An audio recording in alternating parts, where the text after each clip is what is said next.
these scenes that we're seeing in Tahrir Square of 1 million or 2 million people marching for their dignity, for their rights, for democracy, immensely potent scenes, to the scenes that we saw when Saddam Hussein was toppled in Firdaus Square in Baghdad, where that statue came down.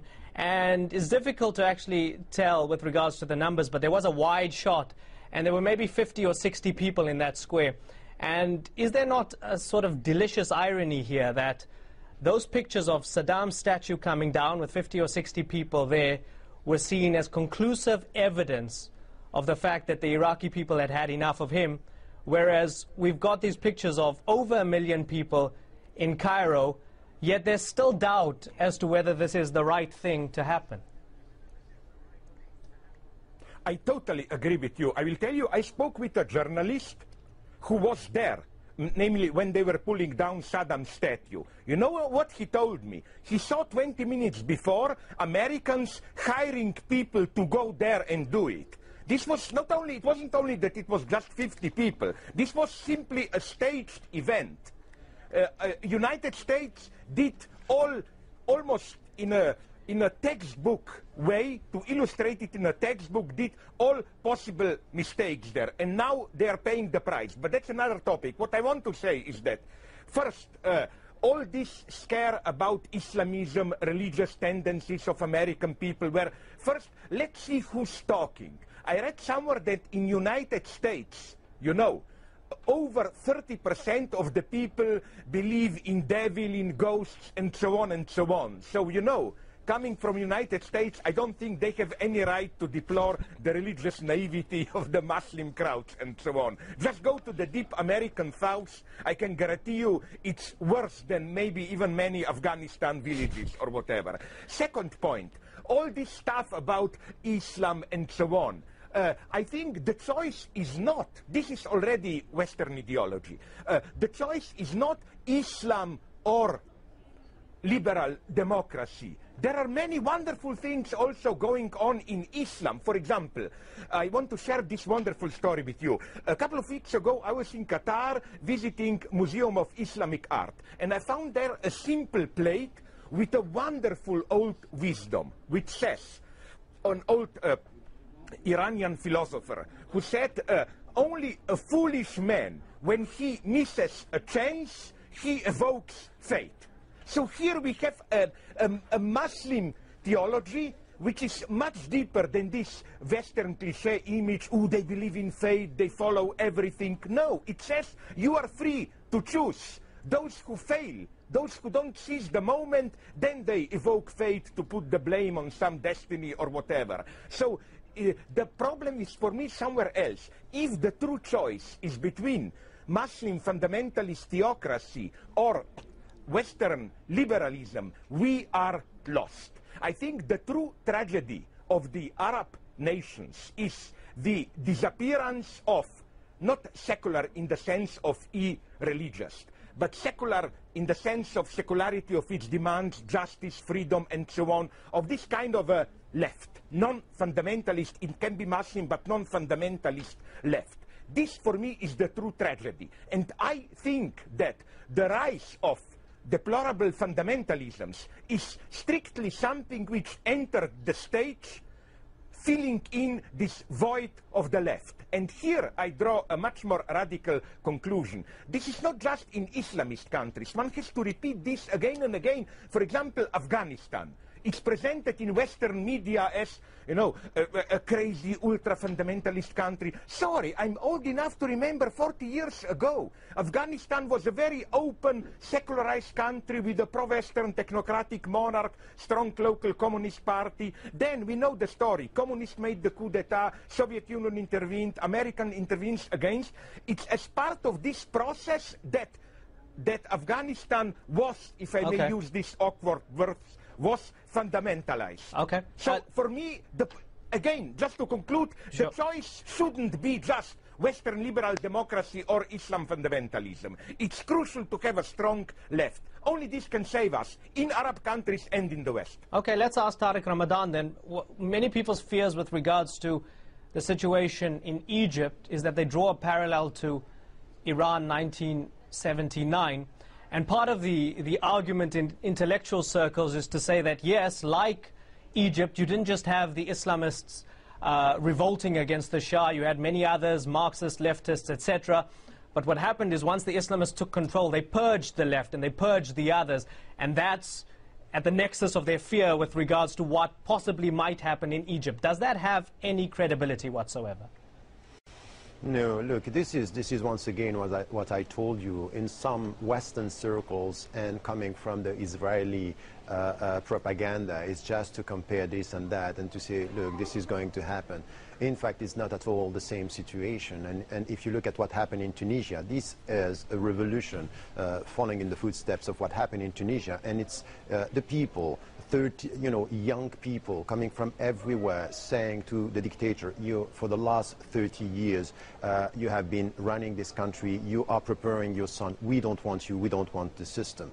But the leadership is not at all an Islamist leadership. Look at what happened 4 days ago. They were trying to find someone, al-Baradei, and they put themselves behind him, because I think that there is a crisis here, which is really how they are going to deal or to prepare the post-Mubarak era. And this is something which is important. We have to push them to come to an agreement. And for the last 5 years, even the Muslim Brotherhood, they were within the movement and the whole, this alliances that we had before the election, kifaya, saying enough, it's enough. So I think that this is also something which is wrong. Even with the history of the Muslim Brotherhood, they are not at all following the footsteps of the Iranian revolution, and their perceptions are not the same, or their understanding. Over the last 30 years, they have been changing a great deal. Yeah, it's interesting that interesting that you mentioned that they've been changing a great deal, because, I mean, on a personal note,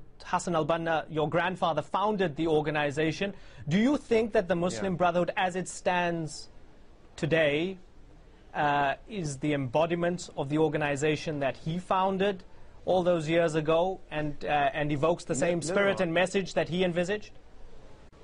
No, I think that there are changes here, and this is also due to history. You know, he was before the repression. He was against the British colonization. He was an anti-colonialist movement dealing with education and working at the grassroots level first, and then came the repression under Nasser's time and regime, and he killed a lot of them. So you had people leaving the Muslim Brotherhood. They became radicalized, and you had people who went into exile, and some of them ended up in Saudi Arabia, others in the West, others in Indonesia and in Turkey. So it's a diversity of view, and they are evolving with history. And then at one point they were saying no to democracy, and they changed. They were saying no to women involvement in politics, and they changed again. So I think that they are moving, and if we have to take an example, it's not to go to Iran, but also to go to Turkey, where you have people from Erbakan to Erdogan. People are changing, and there is nothing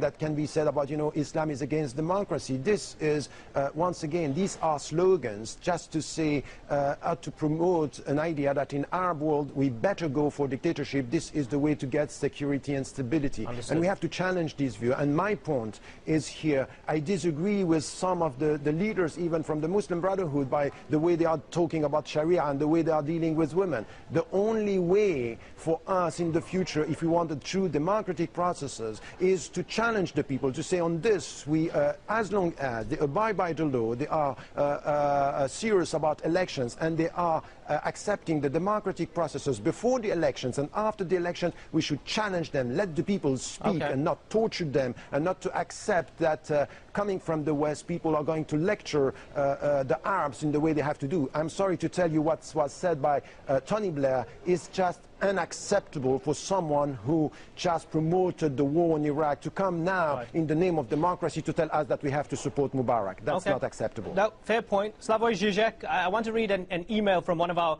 viewers to you.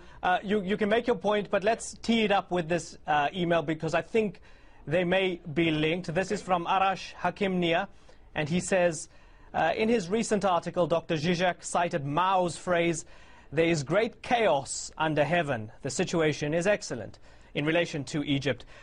Could he explain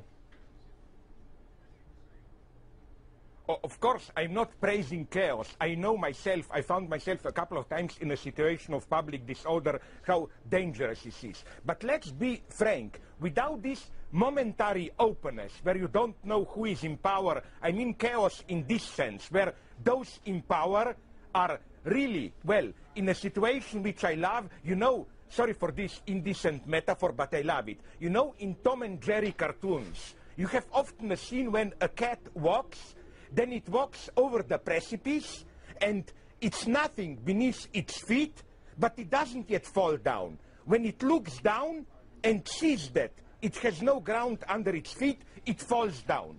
Those in power must find themselves in such a situation in order to fall down. That's where we should push Mubarak. Just so that he will be above the precipice, nothing to stand on, as it were. But linking to this, what do I mean by chaos? Listen, even Iran, which is cold as you see, there was a popular uprising, now what happened? The last troubles with Mousavi elections, the big demonstrations there, why don't read Egyptian events? Together with big popular upheaval after Mousavi election was stolen in Iran. So we see that even in Iran, the battle is not yet decided. Hardliners didn't simply win. People still want freedom, and so on. In other words, what this means retroactively is that Khomeini revolution wasn't simply a fundamentalist Islamist takeover. There was a genuine democratic potential in it. Point two, there is one big difference, and here I totally agree with Tariq again, between Iran and Egypt. In Iran, the basic interpretive frame, the way the revolution understood itself, was nonetheless Khomeini, the unquestionable leader, revolution, and as it were, those leftists, Marxists, had, as it were, to smuggle themselves into it.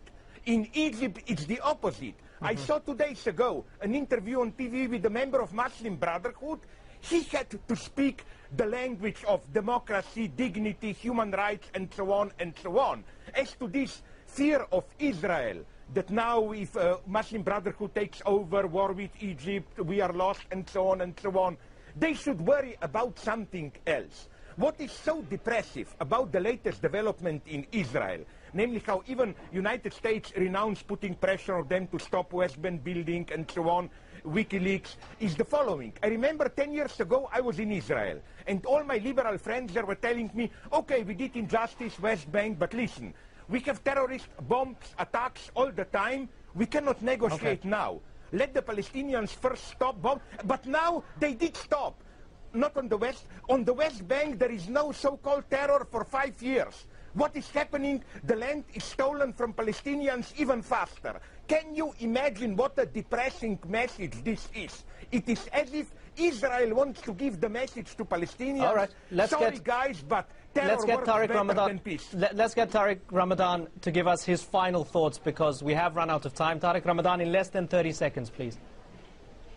No, look, what my point here is, as we are talking from where we are, it's really for us to repeat this, and it's high time to be heard on that. We have to abide by our principles and to go for democracy and to support the people there.